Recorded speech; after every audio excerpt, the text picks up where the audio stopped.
एक जमाने की बात है। एक खामोश से छोटे से गांव में एक किसान रहता था, जिसका एक बेटा था जो अंगूठे से भी छोटा था।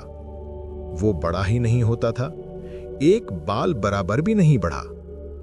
गांव वाले उसे थम्बलिंग कहकर पुकारते थे। एक सुबह जब किसान खेत जोतने की तैयारी कर रहा था, तो नन्हे थम्बलिंग ने जिद की, अब्बा मुझे भी अपने साथ ले जाएं। किसान ने आह भरी और कहा, बेटा तुम बहुत छोटे हो, तुम गुम हो जाओगे। लेकिन थम्बलिंग इतना रोया कि आखिरकार किसान ने उसे नरमी से अपनी जेब में रखा और खेत ले गया। जब किसान हल चला रहा था, तो अचानक खेत पर एक बहुत बड़ा साया छा गया। एक देव हैकल इंसान पहाड़ी के पीछे से निकलकर सामने आ गया।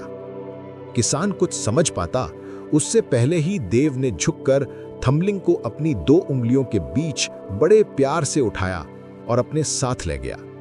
किसान साख्त खड़ा रह गया। उसे लगा उसका बेटा हमेशा के लिए चला गया, लेकिन वो देव नेक दिल था। उसने थम्बलिंग को अपने घर ले जाकर उसकी अच्छी तरह देखभाल की और देवों का दूध पिलाया। और फिर एक जादू सा होने लगा। थम्बलिंग बड़ा होने लगा और बड़ा होता गया।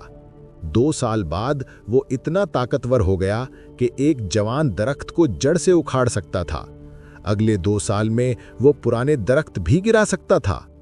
और उसके बाद वो एक मजबूत शाहबलूत के दरख्त को आधा तोड़ देता था।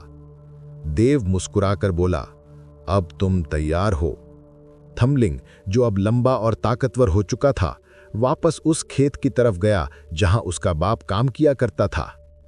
अब्बा, उसने फख्र से कहा, देखिए आपका बेटा बड़ा हो गया है। लेकिन उसका बाप कांप गया।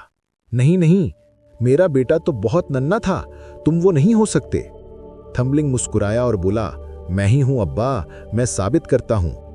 उसने एक हाथ से हल पकड़ा और जमीन में इतना गहरा धकेल दिया कि हर कोई हैरान रह गया।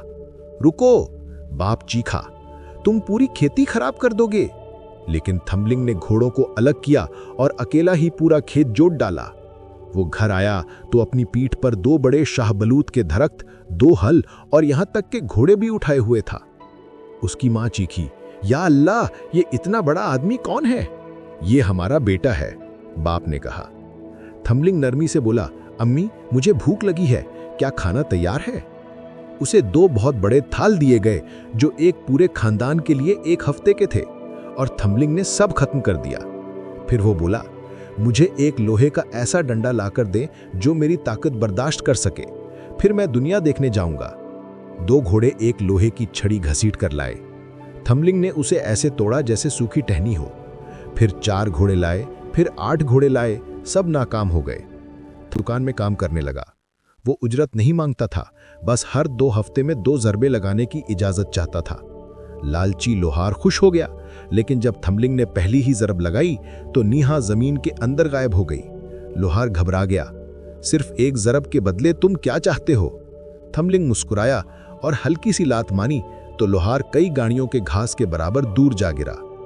फिर एक जालिम अफसर ने उसे नौकरी दी, 3 ज़रबे साल में।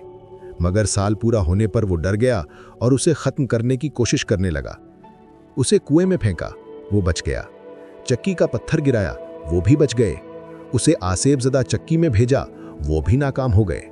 थम्बलिंग ने पूरी रात नजर न आने वाली रूहों से मुकाबला किया और सबको शिकस्त दे दी। अगले दिन जब वो वापस आया तो अफसर ने खिड़की खोली। थम्बलिंग ने सिर्फ एक हल्की सी लात मारी और वो इंसान हवा में उड़ता चला गया, दोबारा कभी वापस नहीं आया। उसकी बीवी भी उसके पीछे उड़ गई। और यूं कंधे पर लोहे की छड़ी रखे थम्बलिंग, जो कभी अंगूठे से भी छोटा था, दुनिया में निकल पड़ा और वो हर देव से भी ज्यादा ताकतवर बन चुका था।